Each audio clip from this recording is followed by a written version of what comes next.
دوه شپې مخکې مانه بالله کو ماقام د ماسخوتن د کېدو ټایم و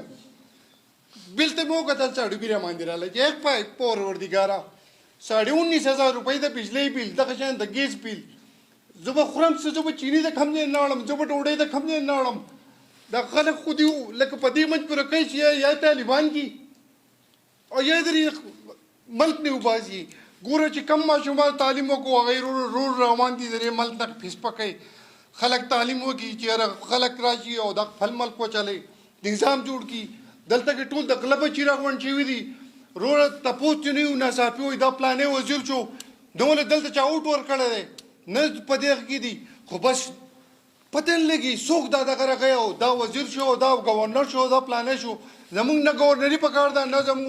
وزارتونه پکار دي نه زمونږ الیکشنې پکار دي یو سړی دی پکې نه د سړي بچی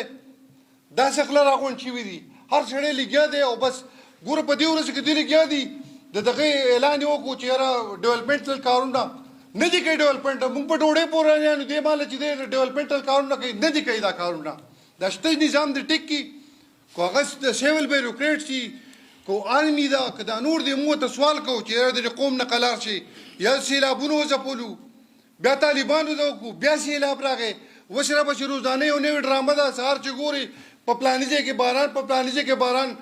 دا ان ډي ایم اے والا کې دا سوی د دوی دا غلط ډس انفارمیشن زموږ چې څومره تاوان وشو د دې به ذموار دا محکمې په خپل شاکرچانو لګوي نن د وزیر اعظم چې دی نو څلور مشران دي څلوېښت مشران دي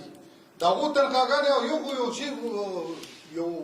خپل یو دغه پیش کوم چې یو سړی ایم پي توب ته مینې توب ته ورځي پکار ده چې د دې خلکو تنخواګانې منخواګانې نه موږ په چیمبر کې ناست موږ د روپۍ تنخوا رالو یو سړی هم عزت غواړي او هم پیسې غواړي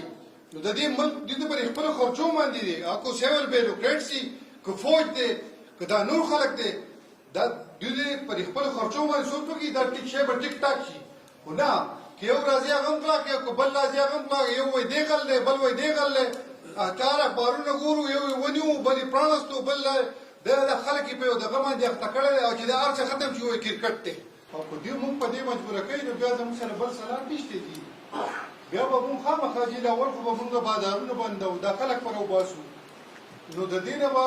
ښه خبره دا چې حکومت په دې باندې وکړي او که نه دوی بیا هم کول نو بیا خو چې په دره کې او په باړه کې خلک کونډې اچولی شي بیا به هم خپل قوم ته وایي چې یاره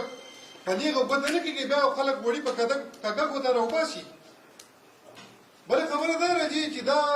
حکومت چا کېنولی دی چې د ده ټولې 8 ورځې پاتې نه دي او دی چې دی لږ 3 پیرې ته په میاشت کې بجلۍ ګرانه کړه او 2 پیرې چې دی لګیا دی اوس 50% ګیس کوي زمونږ خو لاول دا دغه چې دا څیزونه دي واپس والي او که دوی نه لي نو زمونږ دشمنان هم دا کم نن چې ناست دي که هغه فضل الرحمن دی که مسلم لیگ دی او که هغه دا نورې پارټیانې دي دا خو عوام حلالوي نو موږ به بیا د دې خلاف ځو دا زور به موږ دغه خلکو له ورکوو نه زموږ الیکشنې پکار دي ځکه چې دا راځي دا ټول غله دي یو وایي دی غل دی بل وایي دی غل دی بل وایي دی غل د یو سړي حساب کتاب باندې شو په دې ملک کې د دوی نه ولاړ شي د افغانستان ښه دی ګوره هوا بل اعلان کړی دی چې بچا به څومره پیسې دي پیسې دې راوړي که پیسې نه راوړي دا جهادونه به ور ضبط کړو نو دا خو افغانستان دی او شکر الحمدلله پاکستان دی موږ دې ته